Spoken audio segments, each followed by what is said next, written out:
Okay, so we're on the top. We're at the top of Amud Tzadik Vov, and in yesterday's shir we transitioned from discussing Zon Malchus and expanded the subject matter, the issue, to Mamala and Soviv. And after a brief discussion of Mamala and Soviv, we concluded that the main difference between Mamala and Soviv is that Mamala is the inyan of Gilui, and the inyan of Soviv is the inyan of Alam. That's his core characteristic, and therefore that explains why Mamala is b'chol makom b'hashva, Soviv is b'chol makom b'hashva, and Mamala is at every single level of Himadrigasi. Right? That was what we said at the end of Amud Tzadik Hey. And so what we're going to do now is we're going to explain that. We're going to expound upon that, about the inyan of Halam and Gilui. And to be honest, this is, I think, the only time my sense in the whole of the hemshekh, where the Rebbe Rashab is more expansive than you would think he needs to be. Meaning he really spells this out, what he's saying. He's not makatz at all. All the time he explains what he's saying always, but here it seems to go on a bit longer than you would expect it to. You see, there's no ha'aris, one ha'ara on the whole page of Tzadik Vav. One long sort of elaboration of the notions of Helam and Gilui and how it plays out, B'nefesh ha'adam, Gufa Adam, and so that's going to extend somewhat to the middle of Tzadik Zayin.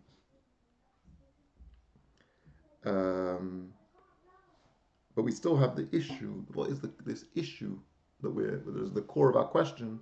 How can you have a Gilui of Soviv al Yidei Mamala? Right?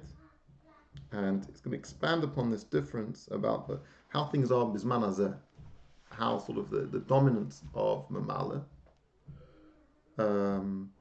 rather than, and sort of the Gilui of Mamala and the Helam of Soviv. Now,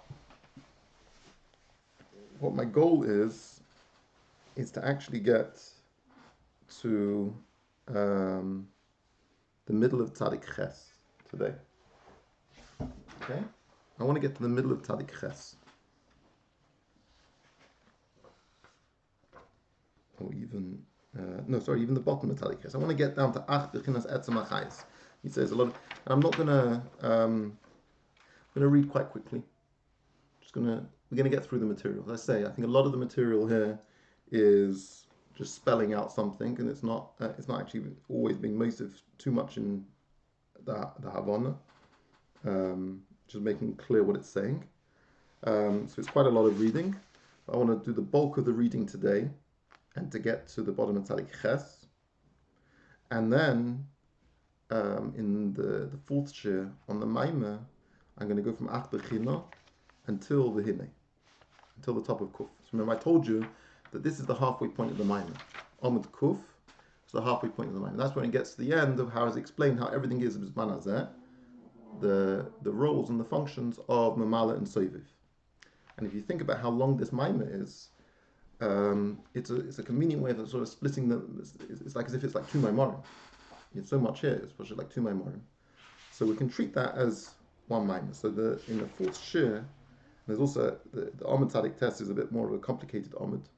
So we're going to need a bit more time to explain and understand what's going on here in Amud Tzadik test. And that will take us to the end, to the midpoint. So 4 shiurim until the midpoint, which is around standard what we've been doing, 4 or 5 shiurim per Maimah of a normal length. Okay? So, as I say, today is going to be mainly reading through the material, just making clear what it's saying, and then the next shir will be much more in depth, and also making a sort of a sikkum and making sure that we have what we've learned till now clear, so we're ready for the adventure of the second half of the Maimah. Okay? All right, top of Tzadik Vav. Ubira inyan helem v'gilui. To explain the concept of helem and gilui. Yuvin aderech moshe mipsari echsa. We can understand by way of analogy from our own flesh. We can appreciate this concept of the contrast and the difference between helem and gilui from our own personal experience. What do we see in a human being? The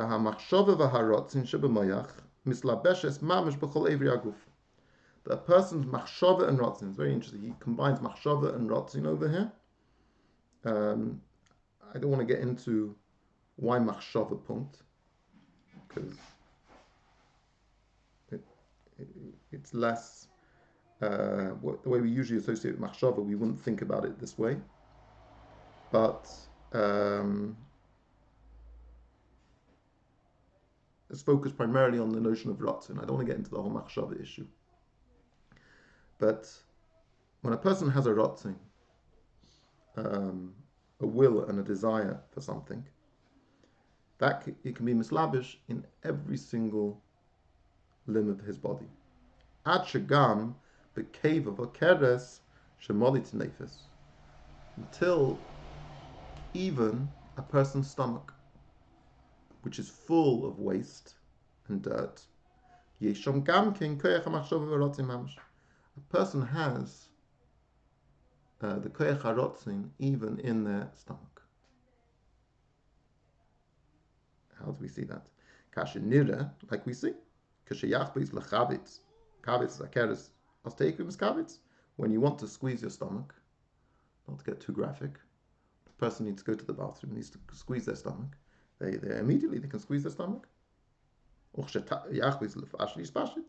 And when they want to loosen their stomach, they can loosen their stomach. You can breathe in, breathe out. Or, various.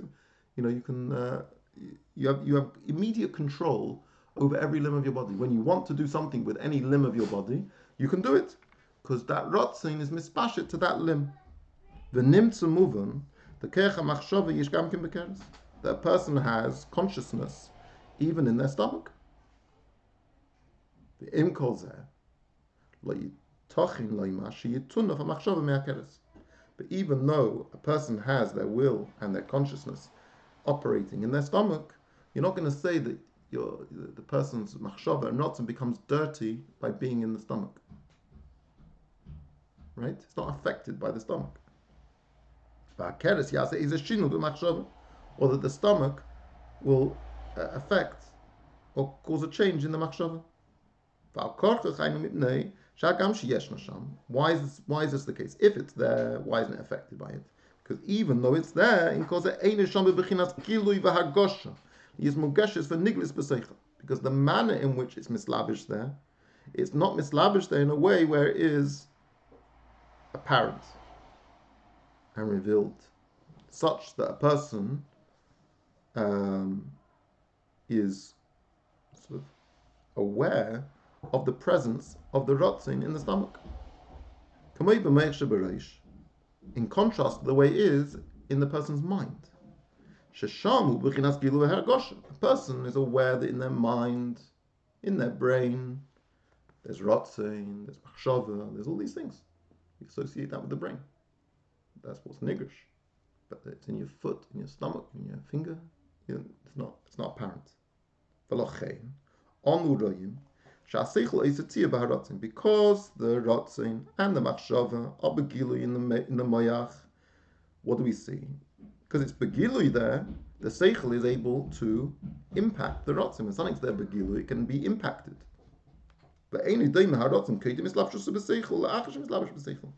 Can't compare the way a person's rotzin is prior to its engagement with the conscious mind to after its engagement with the conscious mind. All of a sudden, there's a logic behind why you want something, becomes engaged with the rotzin, all of a sudden takes on a whole new identity. Because it's there in a revealed way. This is the meaning of gilui and helem. When something is in a place begilui, it can be affected by that thing. When it's not there begilui, when it's behelem, it's not affected by that thing. So masha enkim bekeres, which is not the case in the stomach, where it's behelem. And also in all the other limbs, because Ela b'chinas helam. The way the rotzim, the machshava, are mislabish in all the other avrim besides for the brain, it's there in a manner of helam. That there is no tzimtzum in the rotzim to be in order for it to be able to be mislabish in that particular limb. In the way it has to be nisamsim to go into the moyach. To go into the moyach because it's begilui, it has to be nisamsim.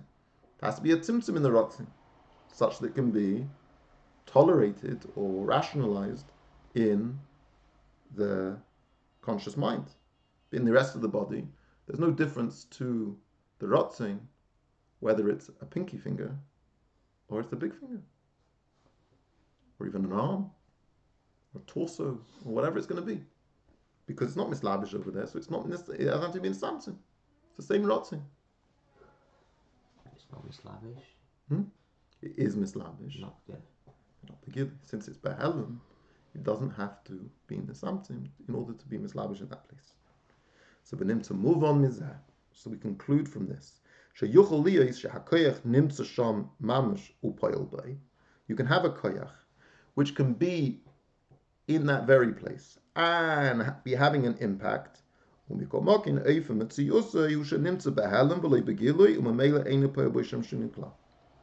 can have this quality where, notwithstanding the fact that it's there, and notwithstanding the fact that it's having an impact, though, since the way it's there is in a manner of helam and not gilui,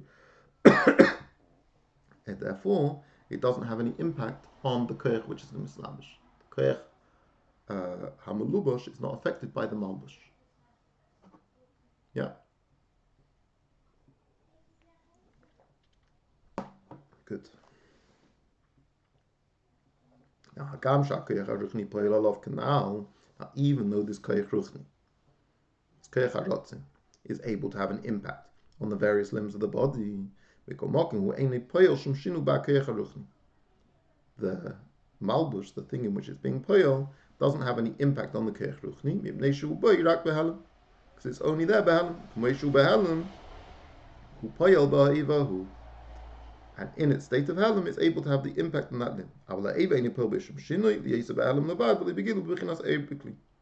So Monash just said the same thing, but instead of talking about rotzin and machshava and the keva and the yad and the regel, he's now just being taken the same concept and put it into oisius klolios, talking about koyach ruchni, and we're talking about avrim and kalim. Okay, so v'lachay, and this is the further point. Gam kein hu b'shava b'chol avrim b'yad u'v'regel u'v'keres v'keva chuli v'achshin b'chinas ebekli sheyeh b'zeh chilukim lefi eifin akli.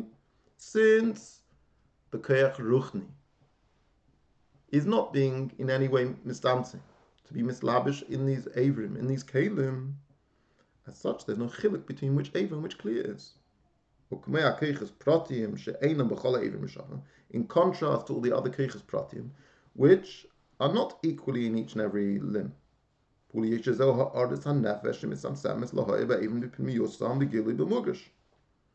those koyches are specific koyches that come from the nefesh in order to be mislabish in that specific kli.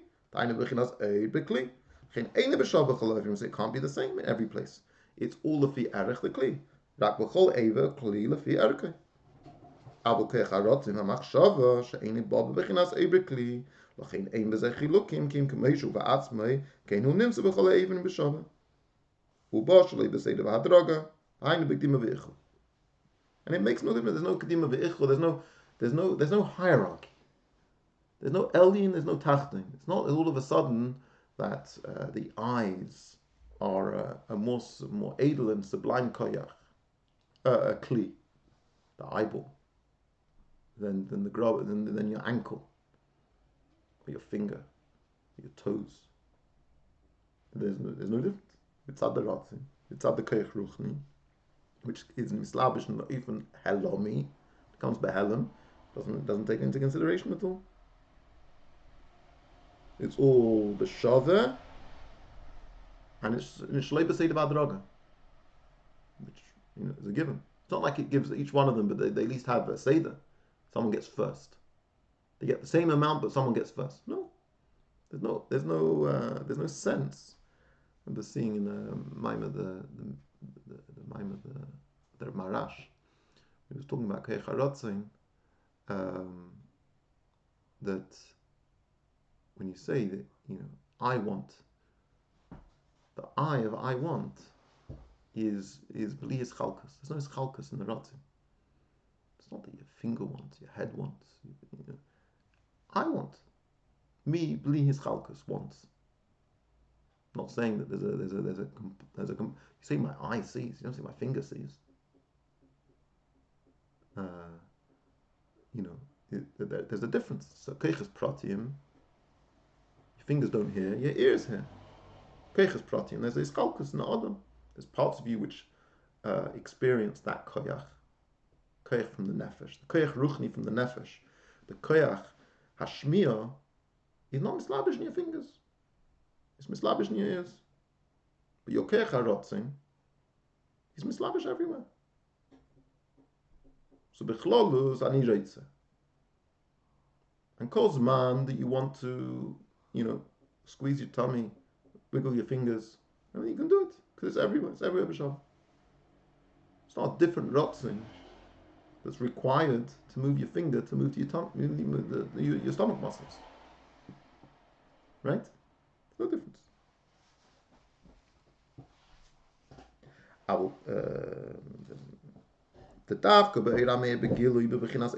When you have an eir which is made begilui, like the other keiches pnimiyim, and then hemshekh in a eir, the hemshekh is in a kli, shaykh be'knim beichel, then you have preference, something that comes first. The bekli daki yisa sheichel lekabla yisa hemshekh shama eir tchila. The eir an nefesh is going to be more begilui in your eyes and your ears than it's going to be in your fingers and your toes. So it's a much more mitzumtzum. She'ena a meisham begilui kolkach. Kach hilach madreg lamadreg zul matmizu. Yesh li yis agilui ba'kli atachtoin kedim sheyoy tchila ba'kli elyono. Shesham meir begilui. V'achar kach misamtzim meir gam b'kli atachtoin. There's a seder. That's all referring to eiris which are begilui and they come in the eifin of eibekli. But if the eir is behalem, good,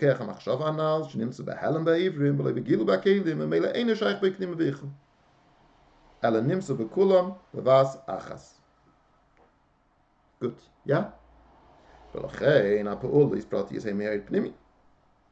So therefore, any particular activity of the body is a result of the eir pnimi. If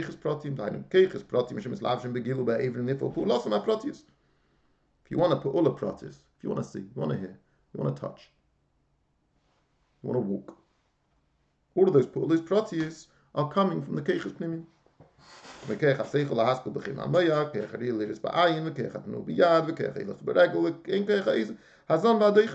Even the act of digestion and excretion.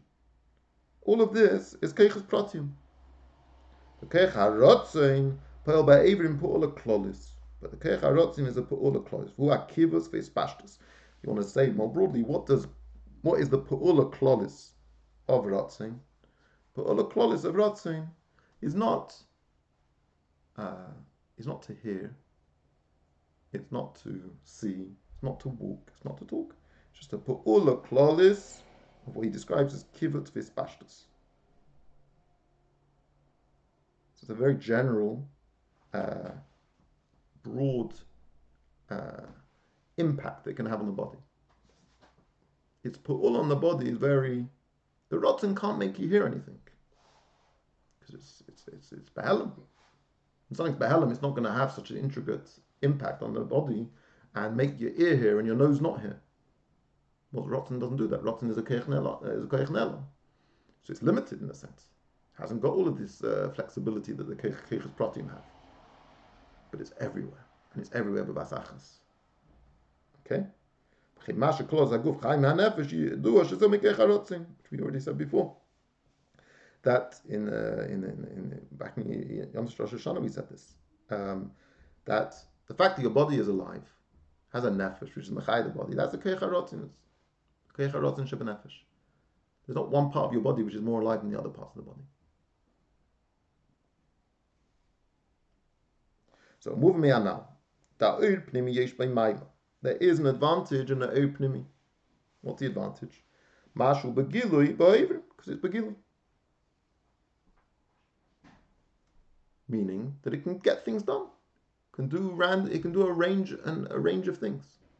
Because it's begilui, therefore not everything is b'shaveh. Not everything's equal to the point where everything is just the same. You have all of the diversity of the body is a result of the keich pnimi, the Oir begilui. Yeah, keichus pratim. Aval, the problem is it's all of the erech hakelim. There's only so much you can hear. There's only so much you can see. It's only eyesight is only going to be so. If you damage your eye, you're not going to be able to see so well. Damage your ears, you won't be able to hear so well. It's all of the erech hakelim. Some people will be able to run faster. Some people won't be able to run so fast. All depends on the kelim, what your legs are like. The Oir has, in order for it to be begilui, it has to be an Oir metzumtzum. So v'nimtza muven mizeh oid, sha'oy pnimi shebab b'chinas Oir bekli hari Oir metzumtzum shemitzamtzim madreg lemadrega. V'hainu lefi sheklol es hagilu b'chinas ha'ara levad l'cheinu mitzamtzim. So it all makes sense. It's a gilui. It's only a ha'ara. Therefore, it's able to be nisamtzim. But the Oir that we're talking about, like the rotzim, which comes behelim, hu shenimshech etzem ha'oir v'hakoyach. Ulazoi saying mitzamtzim for even hakelim. It's etzem ha'oir. It's inyan atzmi, and it's not bechlal concerned with the particular kelim. Upoil be'em pula klolis. It only has a general impact on them. Ela sheba behelim, and it comes behelim. So these are the trade-offs. You want something atzmi, it's going to be behelim. If you want something begilui, it's going to be an Oir metzumtzum. Okay. There's advantages in both, and disadvantages in both. Yeah? So this translates into understanding the B'malek Olam Seivuk which we said. Seivuk Olamim is b'chinas Helam, and the B'malek Olamim is b'chinas Gilui. Everything was created me'ayin yesh. The gam kein da atzil is in b'chinas yesh and mitzis l'gabi Eirin Seif. B'chin gam parts of the aknik rebriya shenivra me'ayin yesh. Everything is b'chinas achrat simtzum is yesh. Now, you do what this happens yesh me'ayin with base madregis eilu the B'malek Olamim Seivuk Olamim. This whole creation of yesh me'ayin emanates from where? From the madregas of Eirim Malak Lan Seivuk Olamim. The guf is havas hayesh umein seif haseviv davka. The actual metzias, guf metzias hayesh comes from seviv. Kumish kosev kol asher chafetz havaya osa. All that the Eibishter wished to do, he did. From chafetz. The asiyu mevichinas chafetz v'rotzin havaya davka, which is this madrega of seviv. Ki hu levadi davka b'keichli chiltu lahavas ma'ayin yesh, like we say in Igeres HaKodesh, Siman Chav. Only he can do it. The Eibishter's Ratzin. Inyan Pnimi v'Atmi, the Eibishter creates everything behind Yesh. On the Mitzad Ein Seif HaSeiv, V'Yeshu Seif, V'Makiv Kulam B'Shaveh, She'en Beis Chalkos Madrigas Klal, Memela Hayu Ha'elam, Kulam B'Mayla Madriga Achas, Kumish Kosim Movish Arim Shar, fake base. What would have happened if the world would have been created with Eir HaSeiv alone? It's the prime source of creation, but at the same time, everything would have been B'Shaveh. There would have been no diversity. Everything would have been equal. But oid, shari tzarich li is chayis golu ba'ilam es vanivroim is begolu mugush bahem chayis hagolu me'ein seif haseviv, and if you would have been megala the ein seif haseviv into all of these into everything lo yehodi mesish klal. It's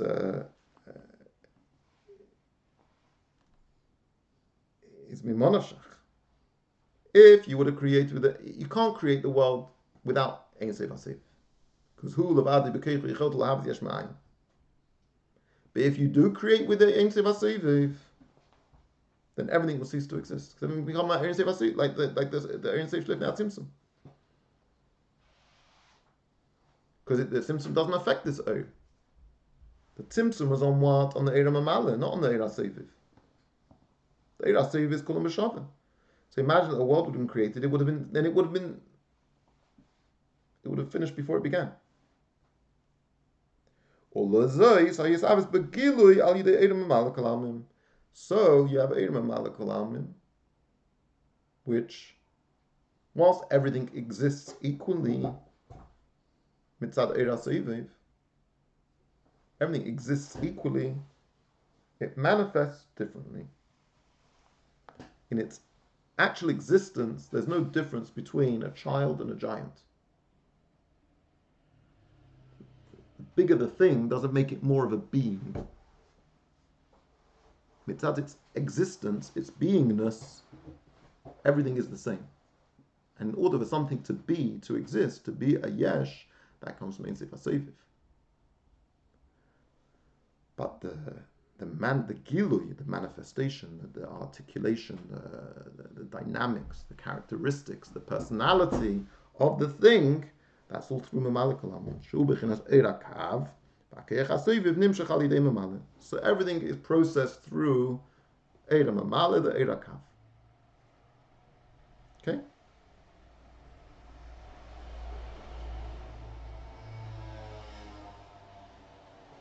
So how does that work? We're still got our niggling question that we asked at the end of last year. How do these two forces, these two keiches, these two eires, Eir HaSeiv and Eir HaMamalik, function in tandem with each other? Yeah?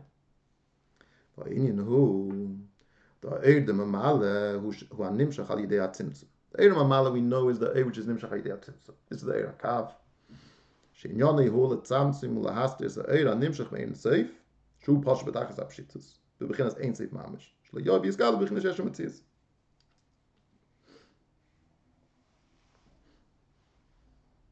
Nivroim pratim. She'im mugbolim muvdolim zeh mizeh. Kol echad v'echad ba'agbola pratis b'chol eilam v'eilam l'fi madrigasi. The whole point of Eir HaMamalik is to stop the Eir Ein Sof Shlifnei HaTzimtzum being dominant, being meir, being miskala, such that you won't be able to have the existence of Nivroim Pratim.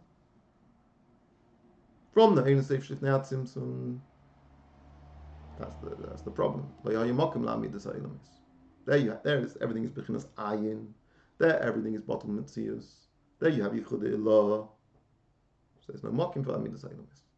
Comes along the Tzimtzum, and the impact of the Tzimtzum, the Eir HaKav, the Eir HaMamalik, and it's there to regulate so that there shouldn't be a gilui of the Eir Ein Sof Shlifnei HaTzimtzum, and there should be a gilui Eir in a manner which is called Echad v'Echad Lefi Madrigasi, and that's how you have Nivroim Pratim. The Gam, Eilam Atzilus, Eilam Mishlamaylam Atzilus, in Bechinas Gvul, the Gabi Ein Sof Baruch Hu, the Eve and Atzilus. And the Eilamis, which the Mailam says, they're also considered Gvul in contrast to Ein Sof Lifnei HaTzimtzum. Like we discussed at length when we were talking about Eir HaKav. The Eve and Reishis HaKav is considered Yesh Me'ayin. The Gabi, the Ein Sof Lifnei HaTzimtzum, which is Ayin. The Kav is Bechinas Yesh. However, for sure there is a major difference between what we call Yesh and Gvul of Eir Ein Sof Shlachar HaTzimtzum ad Sefer Atzilus, and then what happens afterwards in Eilam Biyah. There's dargers. That's the whole point of Malak Lamim. There's dargers. The Atzilus ain't a Gvul Mamish, Mash Enkin, Eilam Abriyu, Bechinas Gvul Mamish, Hey Mitzad Atzmei, Hey Mitzad Eir HaMeisha. Not just the Kalim, also the Eir. Eilam HaBriya is Gvul Mamish, whereas L'maylam Eilam Biyah and Atzilus, and L'maylam Atzilus is not Bechinas Gvul Mamish. Like you have the Malachim, and also the Neshamis in the Eilam HaBriya, they're able to have Tainuk from that which they're able to comprehend in Elikus. Sheyesh Gvul Asagosim. They can't understand everything. There's a Gvul to how much they can understand. Das heißt Gvul. And that which they're able to understand is itself already in a state of Yeshus. The Chol HaSagu Yesh. To understand anything means that it has a certain hakbala and a certain categorization, because that's what you're understanding. You're understanding what it is and what it isn't. And this type of hasaga, it doesn't apply in Atzilus.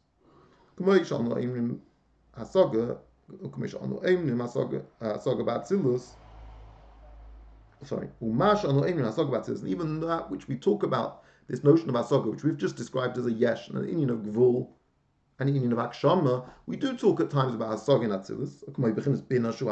There's a bin of Atzilus. Bin is hasaga. We don't really mean hasaga. We just have nothing else to call it. We run out of names. We don't know what it is. It's not quite that. We have bina, so we just think, it's like us. But it's not really like us. The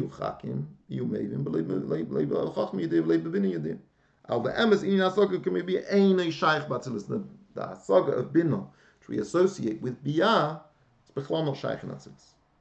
But the main dogish, the main emphasis, the main culture of Atzilus is the inyan of Re'iyah Elikus, the inyan of Chochmah. The Abilah, Mekam of Atzilus, we say that the Darg of Chochmah of Atzilus is what is dominant in Atzilus. You do the Chochmah, Bechinas Re'iyah, Shalamanim Hasaga.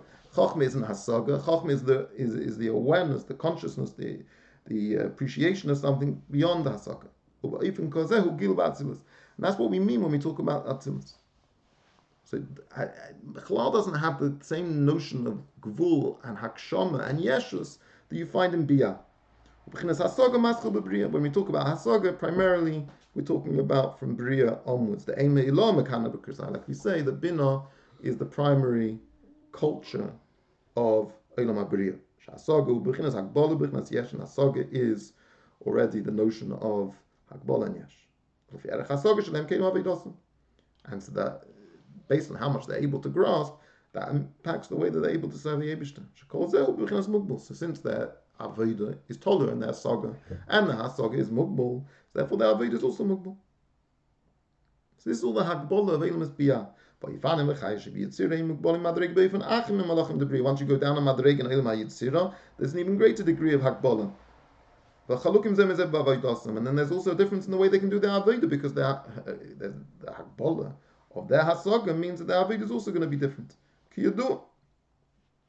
So the Im Hayameh Gil Eirin Seif Aposha B'Tachas Apshitus, and if there would be a Gil of Eirin Seif, the Eirin Seif Shif Now Timson, which is Posha B'Tachas Apshitus, Lo Yoyibem in Hakbala Klal. There would be none of this Vul and Hakbala in Eilam Biyah, but Bechinas Eilam Eis V'Nivroim Pratim. All of this contrast between the Malachim and the Neshamas of Bria and the Malachim and the Neshamas of Yitzira and Nazivaita, that wouldn't exist. Everything would be Posha B'Tachas Apshitus, just like the Ei. So what happened? There was a Tzimtzum and Helam and Eirin Seif.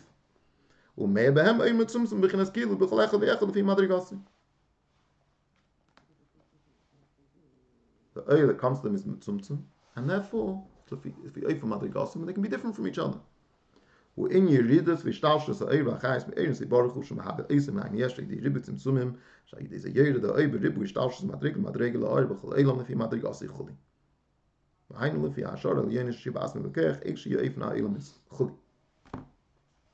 was the whole plan. The Eir comes down in the Eifim with Tzumtzum. Kol Echad Lefi Madrigasi. The Ba'atzilas Yoya Eir Ba'Eifim Kaseh. Ube B'Riya Ba'Eifim Kaseh. Chuli. To Lefi Eifim Gilu Eir. Nisavim Metzias Eilam Nivroim. And depending on what the level of Eir that was Niskal in that Eilam, that determines the culture of that Eilam, the nature of that Eilam. Find the Ba'atzilas. Ima Yeshu Gam Kim B'Chinas Midu Gvul Gabi Eirin Sei Baruch Hu. There's a greater Gilu'eh. Such as a Gvaldik Gil. So we don't talk about there any notions of Yesh and Gvul Mamish like we talk about in Eilam Biyah. This is the difference. This is what we talk about in Lulavar Rava, right? First half of Lulavar Rava explains Kol Nikra B'Shmi. What's Shmi? Shmi is Eilam Atzilus. And what's the difference between Shmi and Kvedi B'Rosiv Afatzisiv? Eilam HaAchdus, Eilam HaPirut, all those things we said. But Eilam HaBriya Meir B'Eifim Shiyah B'Chinas Yesh Gvul, Shani V'Rayim Debriya Him Niv'Rayim Bali Gvul, V'Yesh Gvul Asa Gosam V'Etzem HaSaga B'Chinas Yesh Morgash, Sha'eir Liki Shem HaSigim, וזהו חיוסם כמש כל מקום אחר, אבל בהם בכנס ישוס והגשמה לפי ערך העיר le-Khol. Dann weiter, Eilam HaYitziru בכנס גבול יסם Eilam הבריא, עד שירא ונשתלשל העיר כל כך בכנס ריבוי צמצום ממעשת העירים, עד שגם Eilam העשייה, שהוא בכנס יש ודבר נפרד לגמרי. Then you get the whole stage of Shtalshlus, right? That's the whole stage of Seder Mamalek Olamim, Eilam Mamalek Olamim, beginning from the Tzimtzum. So we're just describing basic stuff here, right? Im kol zeh yunimtsoim v'chayim v'kayom b'chinas chayis anim shalchem be'erin zei baruch hu ha'machayim ha'haba eisem ha'ayni yesh b'chinas yesh ha'metzias nifradim.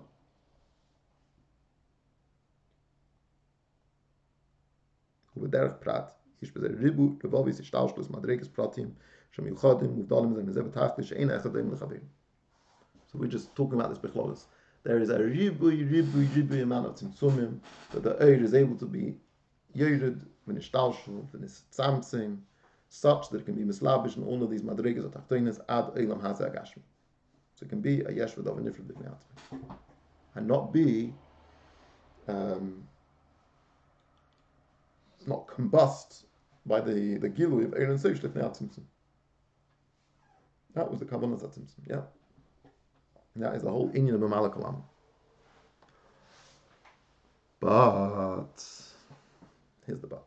Omnam kol zeh einay ella bebechinas hagilui levad.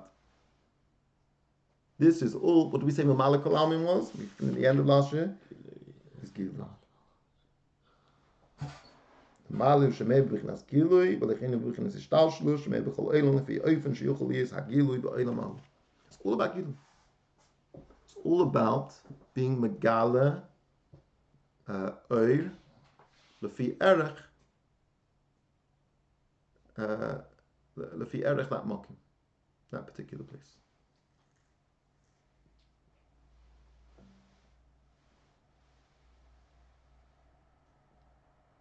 Dahainu gilui oifen metziusan v'his havusam mibechinas eirin zei baruch hu shemechayu mehave oisam me'ayne yesh. It determines the very nature of that thing's existence. What type of yesh it's going to be. What the nature of that yesh is going to be. How that yesh is going to be manifest. And as we know there's many Ravis Madrigas. Even in our Elam we can see the many different Madrigas. שבחינת גילוי החי של אילם הבריאה ובחינת ביטול ויסקלוס יסע בעיר הבאים ובחינת גילוי החי של אילם היצירה שהוא בחינת ישוס יסע. So in אילם הבריאה it's more dominant. There's more of a gilui and therefore it's more בחינת ביטול. Once you get to אילם היצירה it's more בחינת ישוס. אז אילם עשייה תחס המדרגה תחתונה ממש בחינת גילוי הבאים. So you get to out Elam where everything is betachlis hayeshus.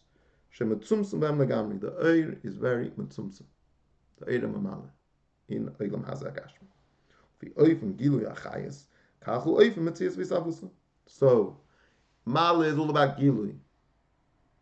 And depending on the extent of the Gilui, will determine the extent of the Nivra. Okay? Klolis HaGilui Hazen Nemar, V'loi Kol HaAretz Kavodei. Targumei Ziv Yikari. Shu bechinas ha'ara levad. What is Malay Kol HaAretz Kavodei? A Ziv. Ha'ara bilvad. So ha'ara, gilui, we're used to interchanging these words, right? We know what we mean when we say gilui. We know what we mean when we say ha'ara. L'chein hu ba beribui tzimtzumim beribui shtalshus madregas madregi bechinas mayla umat. V'yesh b'zeh mayla. We're not critiquing it. We want this. Mashu bechinas gilui.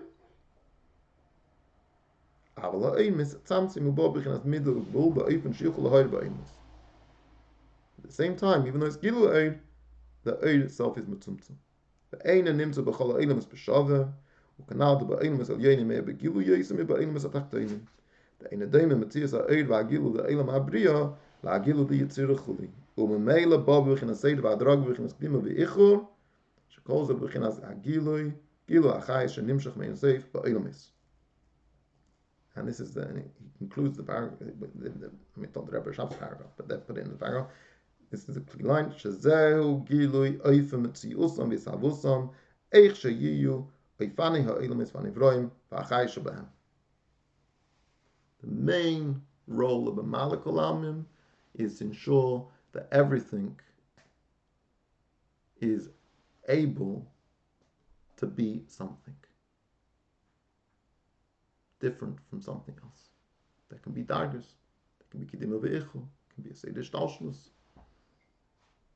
He ensures that everything has there is this sort of a scaffolding of sorts, where everything fits into where it belongs. That's what Malik Olamim does.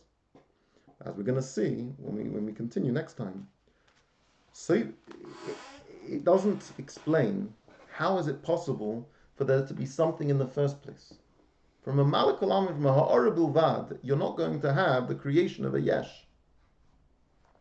The Ha'ara Bilvad of a Malik Olamim is not able to create another entity. It's the Derech the Moshe we had before. A father alone cannot give birth to a child. For there to be a metzias of a child, there has to be the mother. The koyach ha'ilada is in the mother. The koyach ha'yisavus is ein seif ha'soviv kalamim, which is another way of saying ein seif atzmus u'mahus in this context. Not always, but in this context.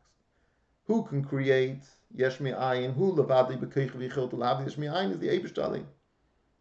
Because the Eibush Alein is the only thing which is a metzias. So if you want to make another metzias, or at least something which helps sich v'yeh metzias, that thinks there is metzius imiatz musay, that can only come from the Eibush. Problem is, if the Eibush creates things, they're going to become completely bottled to him.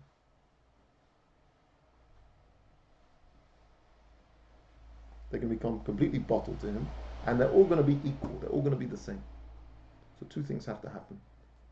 You have the Eiram of Malik Olamim, which enables everything to have different degrees of Gilui, and the Eira Seviv is going to be Bahal. And then you can have a functioning world. Because we said before, the Eira Seviv, the Inyan of Helam is what? What do we learn in today's share?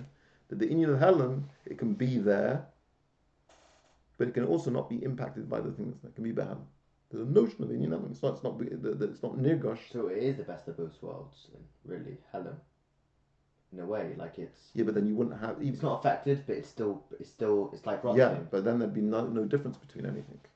Right, but like... That the Gilu gives, the diversity and the ability to have Koiches Pratim, like for example in the Moshel, to have Koiches Pratim, that comes from the ability to have a Ha'ara from the Nefesh, which is which is Mislavish, the Gilu. You still need Gilu in order to give things its contours and things that have dimensions. So it shouldn't be completely, there should be madrigas. Yeah. So Be'ezus Hashem, tomorrow or sometime later in the week, we'll be able to finish this first chelik of the Maimah, and we'll bring out this inyan of what the Sefer Kalamim, the role Sefer Kalamim has in the existence of everything. This is all still Bizman Hazeh, not the way it's going to be when you have Shittim and Zarachamim, you have Gil, Sheir, Shemakar, Malchus, and how that whole thing is going to be transformed.